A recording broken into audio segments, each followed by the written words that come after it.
我们没给政府添麻烦，我们没有说我们去诈骗了，我们去抢劫呀，逼着我们造反呢，你们要干嘛呀？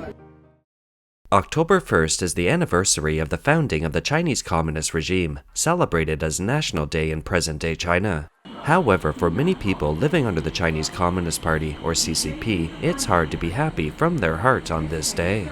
Instead, they experience the hardships and exhaustion of daily life. Some overseas Chinese who oppose the CCP refer to October 1st as National Mourning Day, symbolizing the belief that the true Chinese nation and its civilization were ended by the Communist Party on that day. Amid China's ongoing economic decline, the government hopes that all citizens will spend money during the 7-day holiday.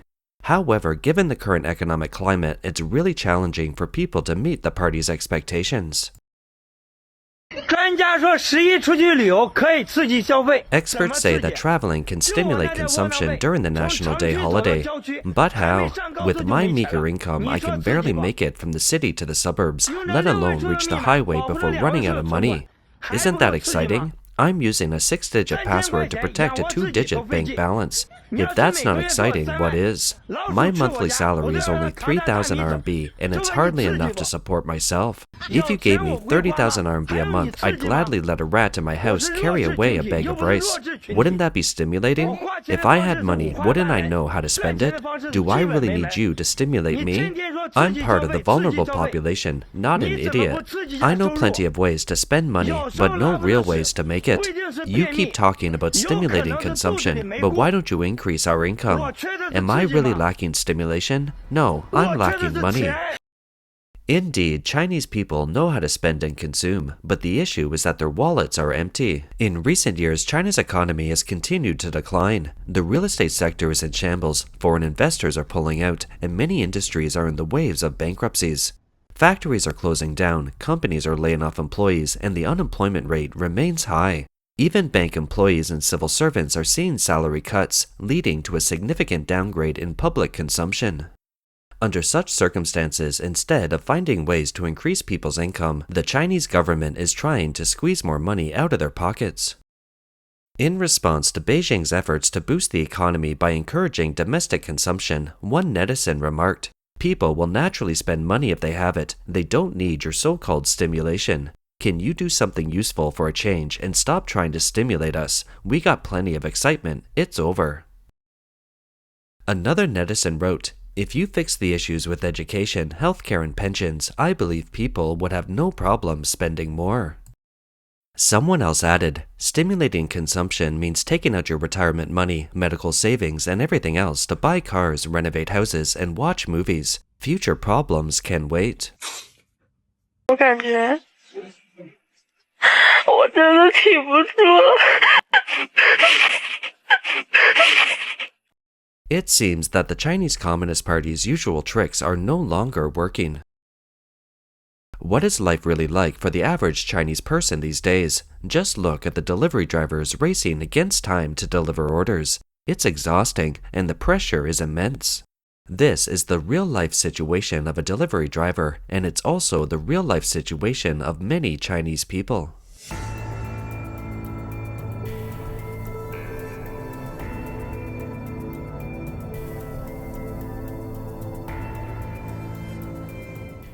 How do ordinary people in China face the hardships of life? A man was unloading cement from a truck when he slipped and fell off the truck onto the ground. The man earns 3 cents for each bag of cement he unloads, and he needs to unload 8 tons of cement in about half an hour. After unloading cement for half an hour, the man ran out of energy and fell down accidentally. An old man in an old cotton coat and gloves is trying to work his way into the pipe.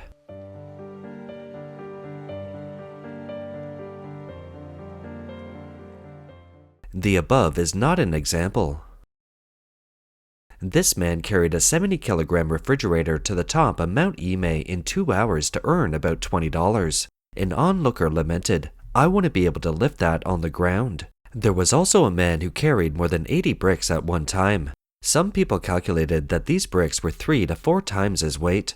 There were 2 plasters on his waist. His job is the norm for many lower-class Chinese people who sacrifice their health to survive. In China, it's not only men who have to do this kind of hard physical work, but also the relatively weak women who have to do this kind of physical work which is almost beyond their ability. Even the elderly and the disabled with prosthetic limbs have to do manual labor that does not match their age and strength.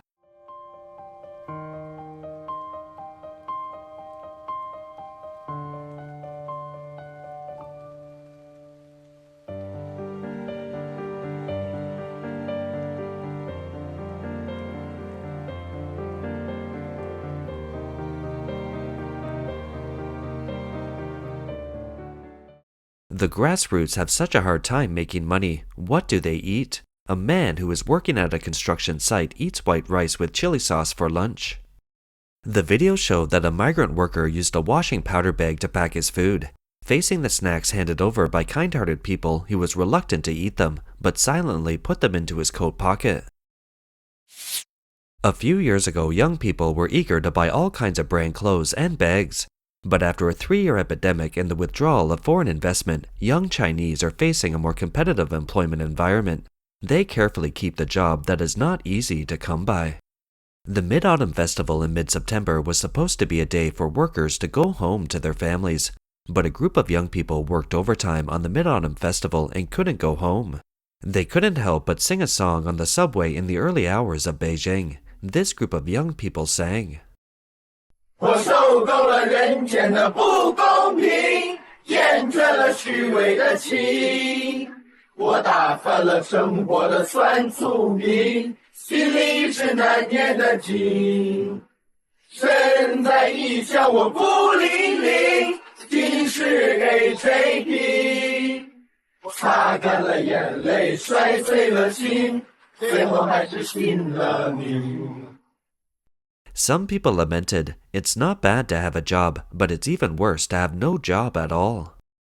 Indeed, compared to the burden of having a job, the feelings of those who don't have a job but have to face daily bills are more complicated.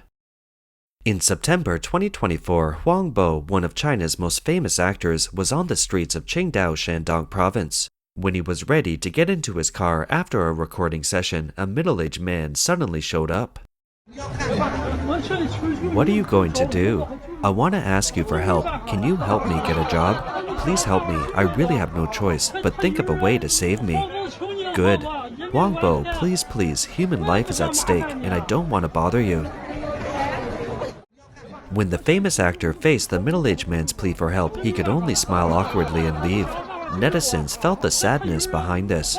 If we weren't really desperate, who would ask for help in front of the public? It's so difficult for us. This has never happened before. What does it mean? It means that the unemployment rate is too high and it's too difficult to get a job. There are no construction sites, no hotels, and all the factories that have managed to survive are now hiring young people, so it's really hard for the post-80s. I have been unemployed for 2 months. I was working for so many years. It's really not like this year or so difficult. There are also Hubei netizens in the message area. Please netizens, find me a job. I'm overdue on my loan. I don't have food and I don't know what I'm going to do next. This is the current situation of Chinese society. The average worker is already crying out for help, but the Chinese government still has other countries on its mind. This video shows the Chinese Communist Party donating 58,000 tons of food to Guinea. This is the West African country of Guinea, where 58,000 tons of rice aided by China arrived safely in the capital city of Conakry. Since the rice is bagged, it needs to be unloaded manually and relatively slow. According to the calculation that each semi-trailer can load 30 tons of cargo, it takes about 2,200 semi-trailers to complete the transportation task.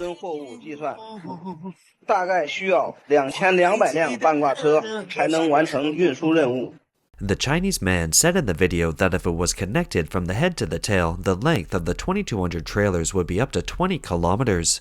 The question is, if the Chinese government is so concerned about feeding the people of Guinea, why don't they show their concern for their own people? This video shows how ordinary people work in China.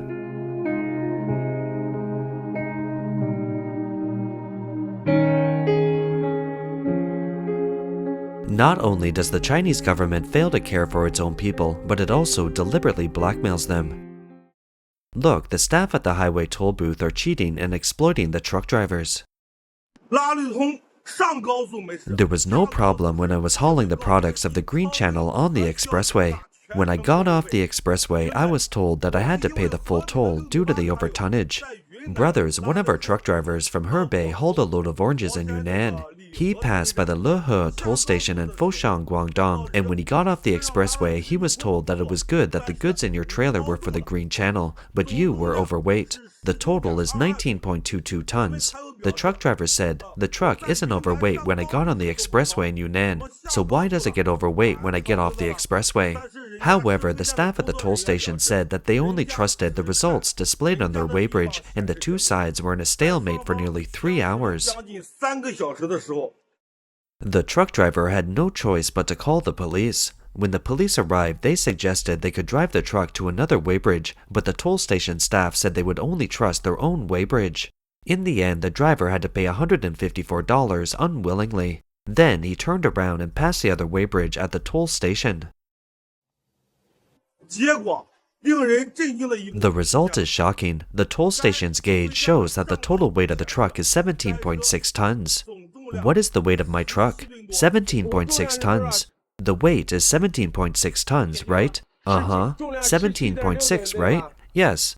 Okay, this is a Lehe toll station. The weight of the trucks is different at different toll booths on the highway.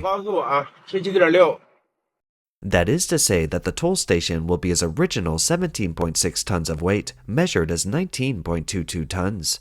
Of course, the purpose is to extort more money. The Communist Party of China has been spreading money externally and exploiting and enslaving the people internally, which has caused more and more people to be angry. On September 27, 2024, in Wuhan, a white car crashed into a police car parked at the end of a bridge. The two cars burned violently and set fire to the police post. It's over, it's over, it's over. That car is on fire. Although it's not confirmed that the car owner deliberately hit the traffic police car, it can be felt that the anger of the Chinese people towards the CCP has gradually begun to emerge. In September 2024, in northeast China, a group of urban management officials and a group of stall owners faced off. The female vendor said helplessly, "We didn't trouble the government, we didn't commit fraud or robbery, but you're forcing us to rebel. What are you going to do?" That's all for today. If you enjoy our content, please like, subscribe, and share it with your friends. Thank you for your support, and we'll see you next time.